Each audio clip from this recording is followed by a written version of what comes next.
Welcome to the Lift Oneself podcast, where we break mental health stigmas through conversations.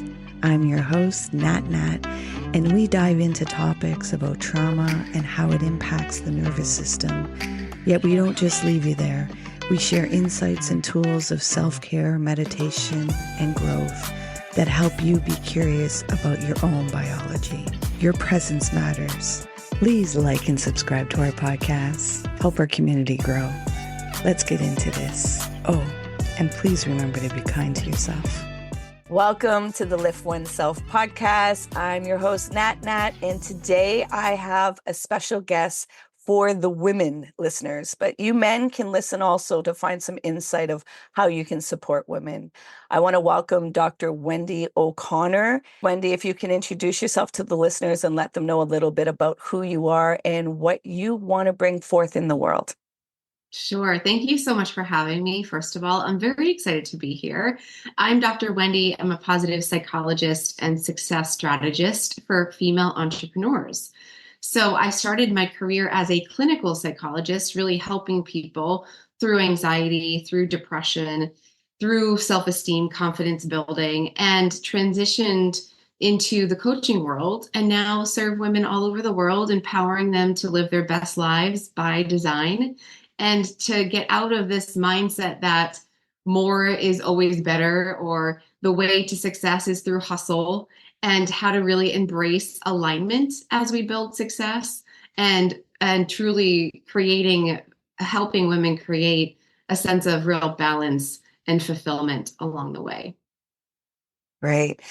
Before we dive into that, because I have a lot of questions, and I'm sure the listeners have a lot of questions about, wait, I want to hear more about this.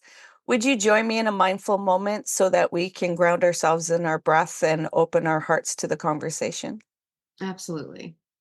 And for the listeners, as you always hear my safety spiel, I know most listen to a podcast while driving, so please don't close your eyes, safety first. Yet the other prompts you're able to do with whatever you're doing with your visual. So Wendy, I'll ask you to get comfortable in your seating and you're going to gently close your eyes. And you're going to begin breathing in and out through your nose. And you're going to bring your awareness to watching your breath go in and out through your nose. You're not going to try and control your breath. You're just going to let the awareness watch the rhythm of it, allowing it to bring you in the body. There may be some sensations or feelings coming up, and it's okay. Let them surface. You're safe to feel. You're safe to let go. Surrender the need to control. Release the need to resist and just be. Keeping the awareness on the breath and dropping deeper into the body. There may be some thoughts or to-do lists that have popped up in your mind, and that's okay. Gently bring your awareness back to your breath, creating space between the awareness and the thoughts, and dropping deeper into your body, into the breath. Again, some thoughts may have popped back up. Bring your awareness back to your breath and begin again. Dropping deeper into your body, creating more space between the awareness and the thoughts. Just be. Now, while still staying with your breath, at your own time and at your own pace, you're going to gently open your eyes while staying with the breath. How's your heart doing? Great. It feels good. What got you into psychology? I got into psychology in 7th grade, which is crazy to say now because my oldest daughter's in 6th grade. So in a year from now, she would have been me learning about psychology from her first psych teacher. And in one of these classes, the teacher talked about if you became a psychologist, you could do these different things. And as soon as she talked about clinical psychology, I perked right up. The way she described it sold me because she said, as a clinical psychologist, you help people feel better. You listen to their problems and you help them create tools to feel happier and feel better. And I thought, I can't believe you could get paid to do this. I already do this for my friends every day. This is amazing. And I literally in that moment was like, that's it. I want to be a psychologist. And I came home and I was like, I'm going to be a psychologist. I'm no longer going to be a ballerina in Paris. I'm going to be a psychologist. And they were like, okay, sounds good. And surprisingly, I never wavered. It was never a question. It was never something else sounded better. It was never, oh, I wonder if I really get what that means. It was just, I'm going to be a psychologist. And so it is. And here we are. And what got you into the positivity in women? Well, positive psychology came around much later in my experience with psychology. I started off as a clinical psychologist. I grew two thriving practices, one in my town, one in another town nearby, and really loved it for a good season of my career. I loved helping people. I loved helping people put their puzzles together, learn the tools to feel better, leaving my office feeling brighter, more hopeful. It was so fulfilling for a while. But then I had three daughters, 15 months apart, Wow. and found myself with three little ones under two. And life changed significantly, as you could imagine. And so much of my energy felt like it was going out. It was going out. It was going out. And I wasn't keeping up with it coming back to me. It felt like I'd wake up and I'd be giving to my babies, and then I'd go to my office, I'd be giving to my patients, and I'd come back just in time to get them in the tub or get them to bed. And it just felt like all the giving. And I love giving, but it was too much. And so I started to come home and almost start to dread the next day. Like I felt like I was in this period of languishing. I was checking the boxes. I was going through the motions. I'd wake up and serve. I'd go to bed. I'd wake up and serve. And I started to talk to my husband at the time and say, I don't know, something's not right anymore. Something feels off. Like this isn't it for me anymore. And instead of just being the person who would say, well, it is what it is. You know, you grew these businesses, you have people to serve, like this is what you went to school for, like this is what it is, get back to it. This is a season, you'll be fine. Actually leaned into the curiosity around what's missing, what could be different, what's the problem here? Is there a problem here, right? What is it? And so in my own work, in the background, I started to think, I think I'm ready for something different. And I sat with myself and I asked myself a lot of questions and came across positive psychology. And it was this moment, again, that really clicked for me, which was, oh my goodness, I've spent so much of my years in my practices really helping people go from suffering to surviving, to functioning, to doing life. But what I'm feeling called to do personally and professionally now is to help people actually go from good to great, go from surviving to thriving. And that's what I was working on behind the scenes. How do I go from surviving this life to thriving in this life when there's so many demands on me? So positive psychology came into the picture. I loved everything I read about it. And I thought, this is exactly what I want to do. I want to now shift from serving people in this clinical capacity to coaching women who want to go from good to great, who it may not feel like life is so bad. There's so many things to feel grateful for. There's a lot of wonderful things that exist in their lives, but they're like, it's not quite it. It's not what I thought. It's not how I imagined life would be. And I want to get to that place where I feel truly fulfilled and excited about my life. So I branched into positive psychology and brought that into the coaching world. And that's how I started off as a coach, was helping women thrive. It was like, okay, we're not about survival. We're not settling. We're going to thrive, and we're going to figure it out in every season of life, not just when it seems easy to thrive, but when it actually is going to be challenging, but doable to thrive. And then what I started to notice was over time, most of the women coming into my world turned out to be these entrepreneurial spirited women, these women that were really wanting to have it all and create it all, but not burn out and not feel like they had to sacrifice time and family and all the things. but they wanted to thrive. How do we blend them together? And that's how we got to me being a positive psychologist that serves entrepreneurs. I love that you mentioned curiosity. A lot of people don't know that a lot of their curiosity has been stunted, and you need curiosity to go into that unknown, the uncertainty, helping to regulate that nervous system so that you can actually face the fear, actually listen to the information that's coming up, actually feel your authentic emotions, which most of us don't even know. What is my authentic emotions? What am I actually feeling? Is it we're so habituated in patterns and reaction and secondary emotions. Yet to be authentic to yourself, that is what lights you up. And that's where the fuel just goes. And then you're wondering, like, how am I just being able to, give, but also receive? I think that's the biggest point where I'm hearing in your message is, yeah, it's very satisfying to be a giver because it's not vulnerable. You're just giving, giving, giving. To receive puts you in a vulnerable state that you have to interact with parts of yourself that are probably hidden in the shadows. What does that part look like for you and your clients in the aspect of receiving? The vulnerability piece specifically. Yeah. Yeah, vulnerability is a non-negotiable when it comes to thriving because we have to look inward and we need to become more self-aware. And in that process, and it's interesting because I'm often surprised when my clients are in this state of building self-awareness, how surprised they are with what they discover. But the things that we're discovering are not super deep-seated, rooted things. They're like very basic things. And so there's an element of surprise with vulnerability and obviously discomfort with vulnerability. But the more that we build that self-awareness, then they're able to say, oh my gosh, now I'm aware of something that I have power to change.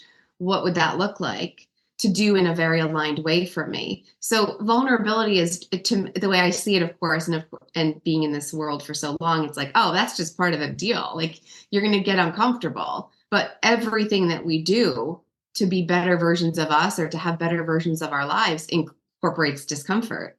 So it's a non-negotiable. It's the way forward. It's the way, but it's really a useful tool that serves the women that I work with over and over and over again in every area of life. As soon as you start to build self-awareness over here, it's very common to see all of a sudden women are like, oh, I just realized this over here and in this relationship here and this boundary I wish I could set here. And this, all of a sudden it's like popcorn and women are like, there's so much that I'm aware of. And it's the great and it's the challenging and the hard to face stuff. But it's like, there I am. Oh, that's who I am. Okay. So like now I have something to work with instead of in the beginning of this journey for a lot of women, it feels like I'm chasing it. I'm chasing it. Why don't I have it? I'm Hmm. fighting for it. I'm fighting for it. Why don't I have it? What's not working? What's wrong with me? And I'll always say there's nothing wrong with you and there's nothing you're doing wrong. It's just that there's actually a disconnect from you to yourself. That's all that's missing. It's like this bridge. Let's fill in that gap. And then as soon as you have that awareness, it's like, oh, okay, this whole world opens up a possibility. What I see with my clients is the permission aspect. They have no idea that they can give themselves permission because we've been really conditioned it's on the outside of us because, from young, you had to ask permission for a lot and people just stay in that mindset. What does the permission aspect look like and how you engage your clients in giving themselves permission and taking back that authority for themselves? It's funny you mentioned permission because it's one of the biggest pillars of my work. And so my clients hear me talking about it and modeling it for them all the time. So permission is everything. It's the reminder of when I tell my story about how I went from this world to this world in my career, that only happened because I gave myself permission to get curious, permission to be dissatisfied, permission to pivot, to change my mind. It's often an aha when I say to my clients, your decisions aren't meant to be life sentences. And I don't care what decision we're talking about, your relationship, your work, your friendship, anything that you're like, oh, well, I'm in it, so I guess I'm in it, is not the way you have to live. So that permission piece is everywhere. It's really about not only giving yourself permission to get creative, to dream again, to learn about yourself, but it's permission to change your mind and to pivot and to refine and to tinker and tweak in your life and feel like you get to do all of that. Because why wouldn't you? Why can't you? Because somebody told you here's the path. Well, you've already followed that path and you've seen where it's landed you and you're not satisfied. So let's break the rules. Let's do it another way. So permission is a big buzzword in my world because it's just like, it's such an empowering word. And you're right. People forget that they have that permission. They just think, oh, I guess I wake up tomorrow and I do my 9 to 5 because that's what I do. Or I guess I wake up tomorrow and I stay married because that's what I do. Or I guess and there's this very passive experience that a lot of people go through life. The way they live is more on default than what I call by design. So permission is a huge piece of living your life actually by design. Yeah. Um, Another part that I think people don't recognize will put a block from being connected into self, because that's the whole journey. A lot of people will say like, oh, I want to build a new person. And it's like, well, really healing is removing the layers of pain to be that greatness that's already inside you. Trauma, the experience is how you interpreted it, and then you separate it from self. The whole journey of trauma is to reconnect into self so that you can be in that vulnerability. Yet your defense mechanisms of your nervous system has create a barrier, a protection, and it feels like a prison, yet it's recognizing, oh, I have the power to disarm these defense mechanisms in my nervous system. Yet you have to find safety in your body again. One thing that goes in default is the blame game, which has no power, but it feels like movement. How I give a visual is it's that rocking chair. You're moving, but you're not getting anywhere. And it feels like you're getting somewhere, but you're realizing like, oh, like you said at the beginning, why isn't anything changing? How do you help your clients recognize when their mind is going into the blame rather than the accountability within themselves? I'll be honest with you, it doesn't come up much. Okay. I just think it's the way that the dynamics are in the spaces that I create with clients. It doesn't come up a lot. Okay. There's not a lot of women coming into to my space. And I think it's because of the way that it's designed. Like I design a space that is absolutely about taking radical responsibility and an empowered approach to living your life. So Mhm. there's not a lot of women coming in being like, well, this is the problem, or that person's a problem, or there's a lot of women asking what I would call like in the work that I'm doing, like the right questions. How do I become the better me in this situation? Mm. Given the circumstances or given my life, like how do I rise? How do I overcome? How do I build strength? How do I build resilience? How do I build emotional intelligence? And so it doesn't actually come up a lot. But it's funny you mentioned it the way that you did, because it reminded me this morning with my daughter, I witnessed my 10-year-old doing this. And so the last couple of days, has forgotten her dance backpack all around town, been chasing this backpack around town. And last night again, she forgot it at dance. And this morning, I could tell she's getting upset that it's not in the house. And I'm thinking she's not allowing the truth to be revealed. She's not saying that it's at dance. She just doesn't want to feel the shame or the upset internally because it's at dance and she forgot it there. And so she was getting tearful. And I had said to her, it's okay that you forgot it there. So, because she wanted to blame her sister for not remembering to grab it. And I said to her, we all forget. I forgot to bring it here. You forgot to take it here. Your sister, it's okay to feel uncomfortable, but there's nothing wrong. You're all right. It's fine. You're safe in this. And it's an interesting journey to just witness in people of like, you just don't want to feel uncomfortable. You don't want to feel embarrassed, or you don't want to feel ashamed, or you don't want to feel bad. And Mhm. so we just need to put it somewhere else. And it was a funny live moment. I just recognized that this morning. But in terms of my clients, it doesn't come up very much. Of course, circumstances come up every single day of upsetting challenges, 100%. But it's really about like, as quickly as we can, unhooking from a mindset that there needs to be a blame. And it's really about hooking into the mindset of how do I handle it? How do I navigate it? How do I move through it quicker? How do I get back to my highway? How do I do it? Because I don't have time for this. Life is short. I want to live now. That's kind of the vibe. Okay.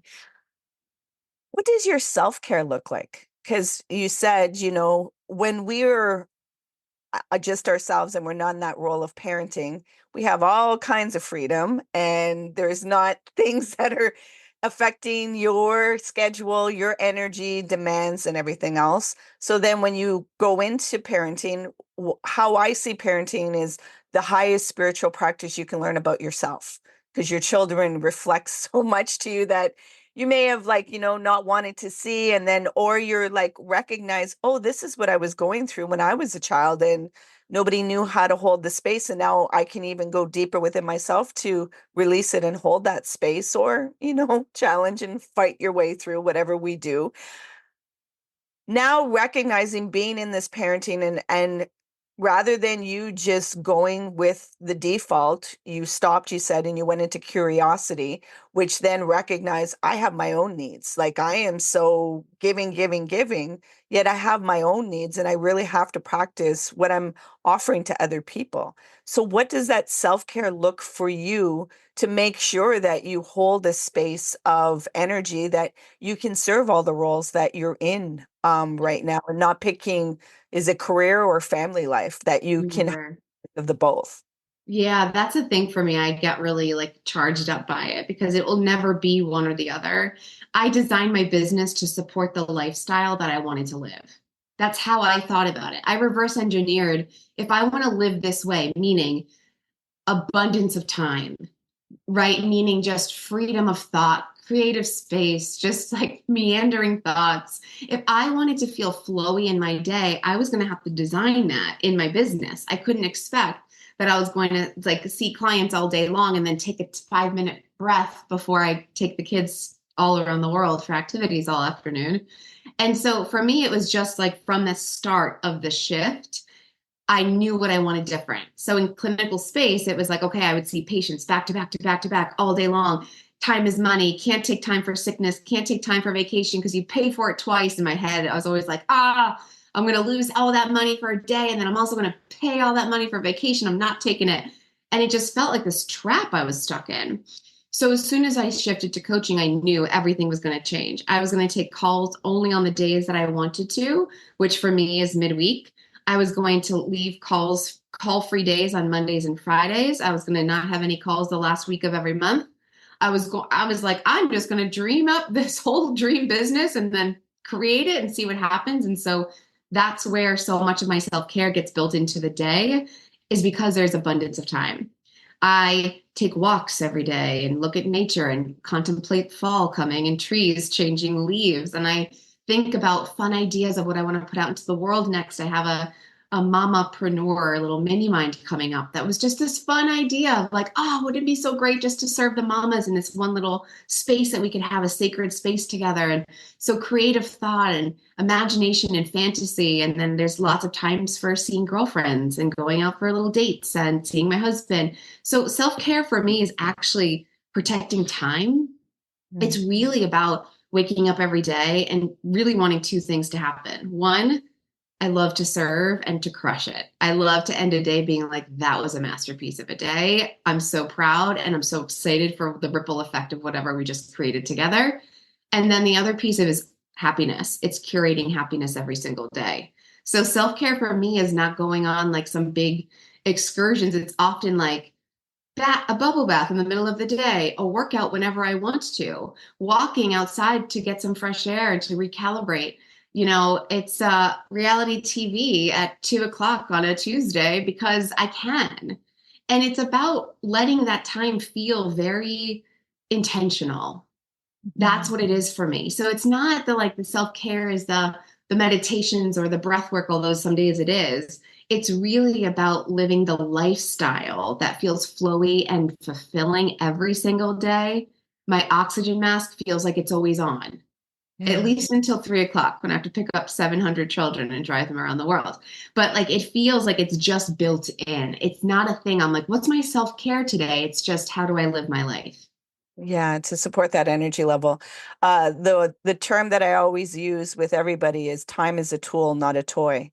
And many of us have not accessed time as a tool. We think that we have to earn time.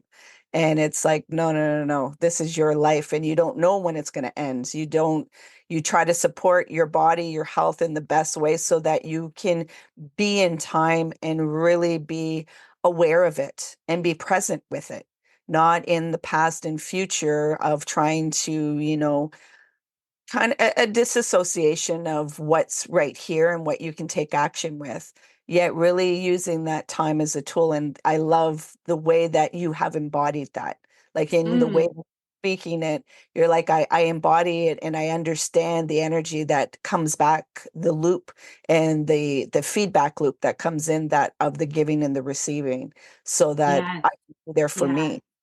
And I also think about the seasons. I feel different in different seasons. So Mhm. when it's light in the morning, earlier in the day, the summer season, I'm up at 5 and I'm at the gym and I get my workout out of the way and it feels amazing. But then fall comes and it's darker and it's cooler. And so often my workouts are later in the day. And I didn't just stick to a rigid schedule because I should keep a 5 a.m. workout because only 5 a.m. people are successful. It's like I can work out anytime, like what aligns for me, and winter too. And the other thing I do that is like the most silly, benign thing, but it makes a huge difference for me. And I just started this week is when fall, winter comes, I do not enjoy driving the kiddos around and then coming home and starting to cook dinner. It just drives me a little bit bonkers. It's like Mhm. one more thing that takes 20 steps to get done and then clean up and then serve. And then, so I've actually started to do dinner prep or dinner cooking during my flowy day. So that when we're home together at night, it doesn't feel like I just started a new project of have tos.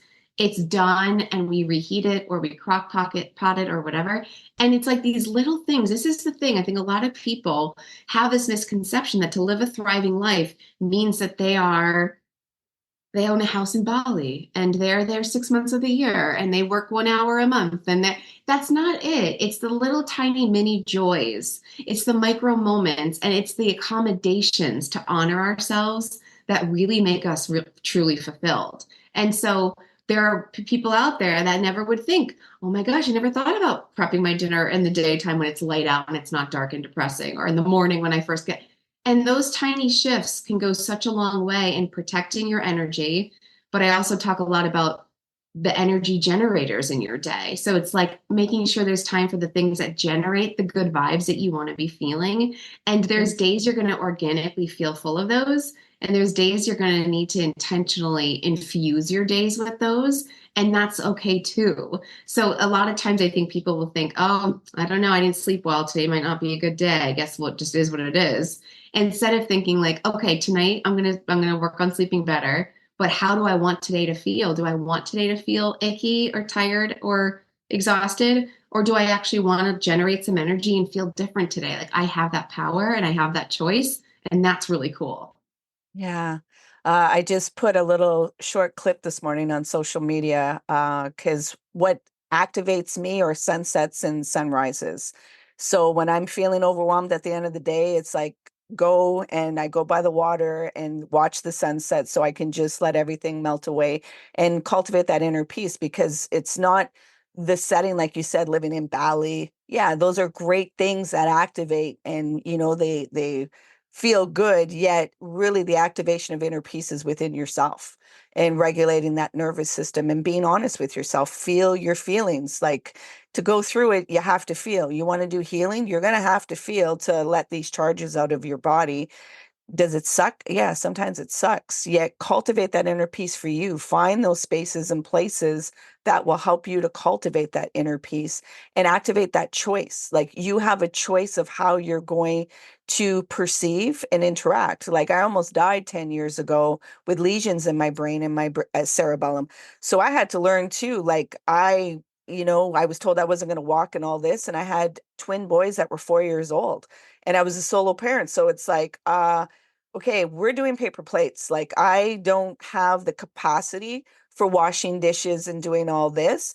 They're paper, so it's hitting my recycling. It's not like it's styrofoam, but working with, the beliefs and everything else. And I think, it's being a mad scientist with yourself. What bothers you? It's okay to find out what works for you. As you said, the 5 a.m., when people can't meet that, they think they're doing something wrong. And it's like, you may just be a nocturnal creature, and that's okay. Not all humans are the same. Find what works for you instead of trying to put yourself in the box that somebody else has created. Find what works for you and what will cultivate, because the best feeling we can get is the energy transfer that we give when we're open and delighted, and we have to pick up our children. It's such a different experience than, as you said, it's like, I got to do what, dinner and then serve and all this. It's like, it drains your neural energy. So it's like, find what works with you. Again, that permission that it doesn't have to look like everybody else. Find what No, works for your environment. But a that's lot of right. people, they don't know how to do that. Well, they just never even started realize it was an option. And that's the thing I often find fascinating, I guess, again, when you're in this world for a while, you're like, what do you mean you didn't realize you have the choice? You what? Like, how did it get removed from your brain of like, I have choices, I have options, I can say no, I can say yes. Like, it's just these basic things, but they make the biggest difference. So yeah, relearning to connect with yourself, relearning to give yourself permission, learning that decisions aren't life sentences, learning to honor your truth and who you are. And that gets to be perfect. That gets to be incredible. You get to live the life that you want as a result of honoring your truth. These are really powerful ideas that just keep being relived every day. Every day I wake up and I'm like, who do I want to be today? What are the choices I want to make today? How do I want to feel today? And most people don't ever ask themselves a single question about themselves in the morning. They just get up and serve and feed and go to work and go through the grind and the daily motions, but they're not asking the curious questions about, where's my power today? How do I want to feel? I get to choose. This is my life. And as a parent, I think when we think about parenting, so much goes out to our children. I'm a twin mama too. So it's so much goes out to our kiddos. And there's this thought that comes up sometimes in my mind because my daughters will say something and I'm thinking, it's my life too. It's my life too. This is the thought. It's just like, it's my life too. It's not just about you. And and that comes out in different ways, but it's that reminder of like, no matter what we're talking about, whether it's parenting or you're answering to a boss or you have a coworkers that are challenging, whatever it is, it's like, it's your life too. You're not just meant to just plop into a box and serve this role because someone said to. You're meant to actually wake up every morning and decide what your life is for, what your life is about, what you want it to look like, feel like, and be like. You get to decide those things. But for a lot of people, that can feel like too big and overwhelming and just like, I can't touch it. I'm just going to go to work and do my thing because that's easier. But that's also hard. Going Yeah, to work to satisfy, it's hard. Choosing a new life is hard. Which hard do we choose? Right? exactly. Exactly. And for the twins, now that they're 14, I have that same mind, because twin life is a whole different scenario. And more I've been expressing, like, I'm a human being, like I am not this role of super mom, that, like, I'm a human being that has feelings, that wants to be respected, that's not just going to fly off the wind because you need, like, I'm a human being. Recognize that. I want to expand their self-awareness also, and not just have this identity of what, the role of mother. Like, I'm a human being. So don't put me on this pedestal, please, so that I can advocate. Because I think that's important, that we start to learn that sometimes we only see people in the role. We don't see the human being, and we don't ask questions about it because, we all have that selfishness and self-absorbed aspect of wanting to get your way. So what is this role? How can it serve me? Rather than expand the self-awareness and see outside of yourself that there's another person in front of you that has their sense of the world. I want to bring you into a reflective question. I Mm. want to ask you to bring this awareness now and go back to your 18-year-old self. And you have 3 words to tell your 18-year-old self to carry you to the journey to now. What would they be? 3 words that are meant to do what exactly? To To carry her? carry Yeah, to carry her. There may be things that you didn't, I don't think so, because you seem to have been designing your world. Yet a lot of people see their 18-year-old and they wish that they could have said certain things to help them throughout the journey. So my three words are one word repeated three times. And that is trust, trust, trust. I would have loved, and forget 18, because that's actually when things really shifted for me. That's when I broke free and never looked back. That's when I started designing, because before that, it was not that existence for my first 18 years. And so I would love the trust advice at 10 and 12 and 14 and 16 and 17, 18 and on. But the idea is trust yourself. Trust yourself. Listen to yourself. Trust yourself. Like there's so many years of our lives or chapters of our lives where we are like just responding and reacting to everybody else and not tapping into who we are, who we're meant to be, and what we want life to feel like. And so for me, it would have been like, I would have wanted to whisper in her ear throughout her entire life, trust yourself. It's like, it's trust yourself and like go, trust yourself and move, trust yourself and lean in, like just trust what's coming up for you, whether it's warning signs, whether it's like messages that you're not sure what they mean, whether like whatever it is, it's like just keep trusting you because you've got this and you're going to figure it out. And it's right around the corner, actually. So, like, you're almost there. I love it. Yeah, I knew when I went with this reflective, it's like you've been designing your world and you've allowed your curiosity to be untethered. So to really use that guiding point and seeing that you have been trusting yourself, which is part of helping people because they come to realize like, oh, I don't trust myself. I don't know how to listen to my intuition. I don't know how to listen to what my needs are. I don't know how to access the permission and choices. And that requires you to trust yourself and allow the trusting. Sometimes people think trusting is everything's going to go my way, or, abundance is everything's going to go my way. And it's like, no, trust in yourself that when it gets messy, when there's mistakes, that you're not going to separate from yourself.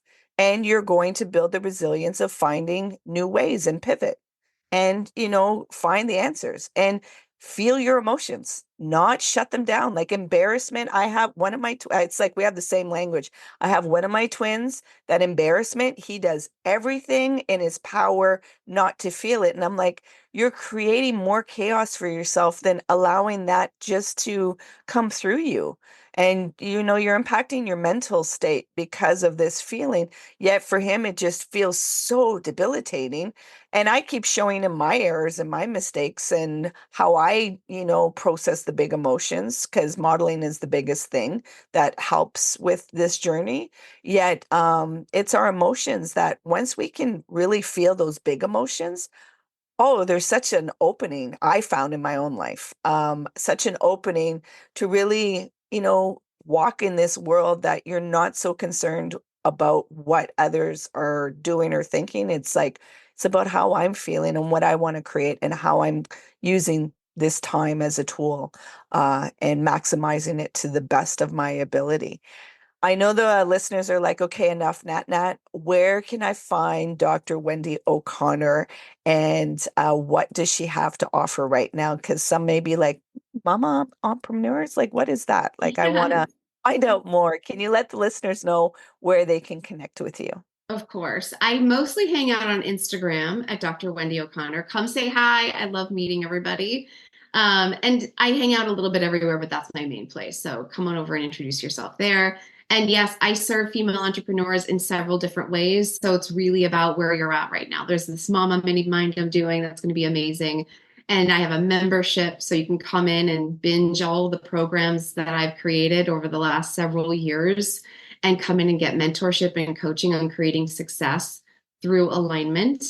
And yeah, it's actually, there's always something new going on. So it's a fun space to just come and hang out and see what fits for you.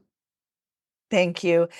Thank you for, giving us the most valuable thing in life, which is time, and being here and sharing that gift with myself and the listeners, and what you are creating in the world, that you are showing people there's a different way that you can actually take that you can take action with your life and design it in the way that you need to.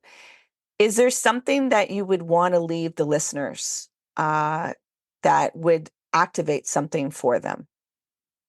Like something that I share, like I'm saying, or something that they can tap into after our episode?